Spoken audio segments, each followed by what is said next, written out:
Um, Another advantage of ethanol, but more in its fuel cell usage, is that when used in fuel cells, it's cost effective and efficient. And there is a research team based in the United States and internationally that's been working on the use of ethanol for extraction of hydrogen and use in fuel cells. The wonderful thing about all fuel cells is their only byproduct is water. And of course, the corn, the wonderful thing for us is it can be made here in the USA, and it can also be made, of course, in other countries as well.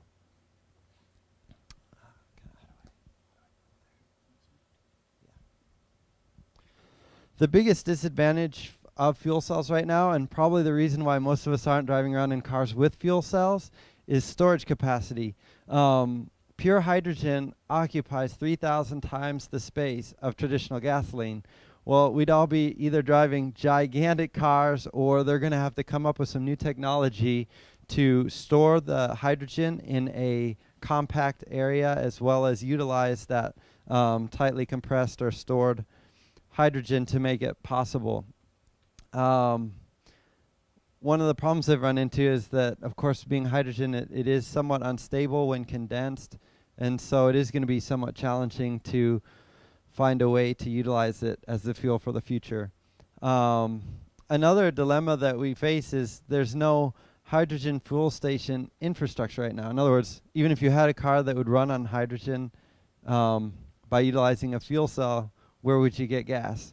A good thing that's come of ethanol is if ethanol can be used to produce hydrogen for fuel cells, there's a lot of places that corn can be grown and also moved to in order to provide a source for the hydrogen fuel. So ethanol and fuel cells could be the perfect mix for the fuel of the future. Another potential con, though, is that, as was mentioned before, there's other renewable sources that are being looked into, sugar cane, and in Illinois we have prairie grass, which is being considered as a great alternative.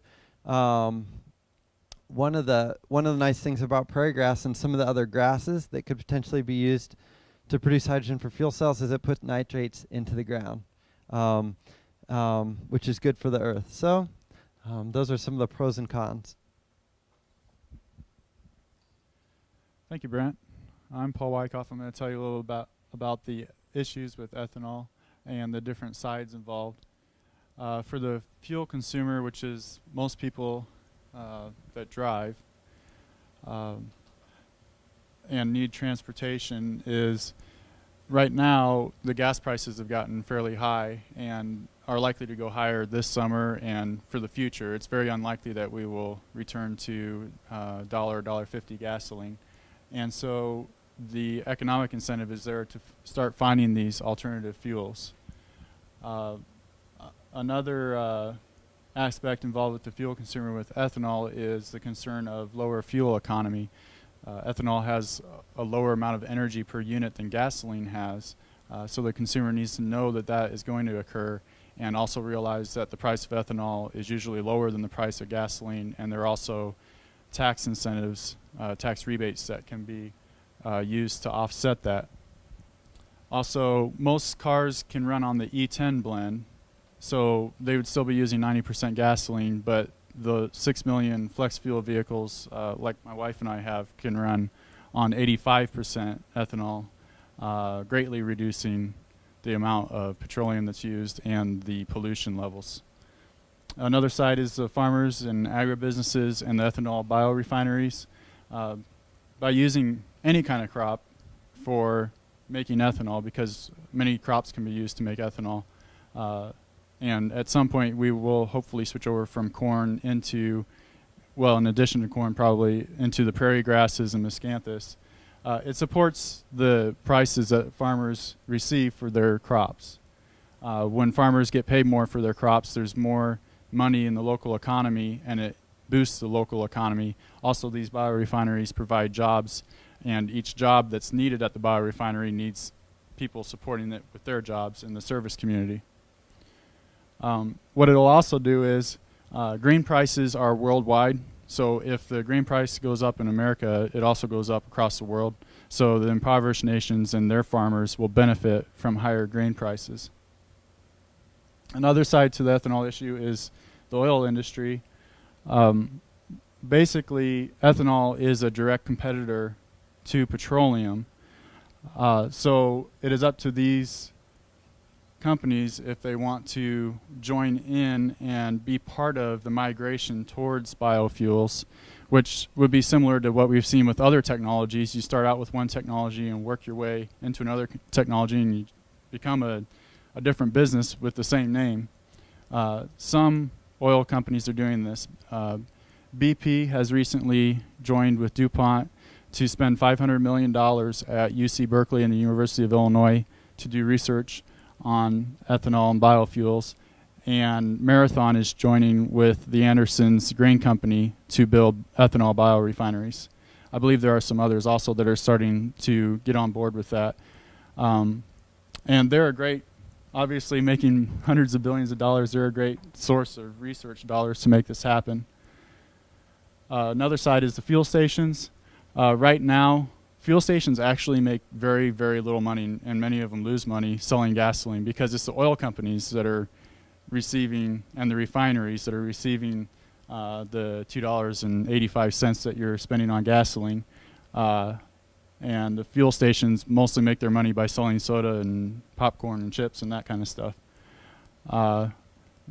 One aspect with the fuel stations is it is expensive for them to install their pumps. So if they're able to use a current pump with a gas tank that can hold it, that usually costs a couple $1,000s for them to switch over, and there are tax incentives for them to decrease that cost. But also, it can cost a couple $100,000 to dig up the ground and put a tank in and put in a whole new pump. And there are tax incentives to help with that as well, tax rebates.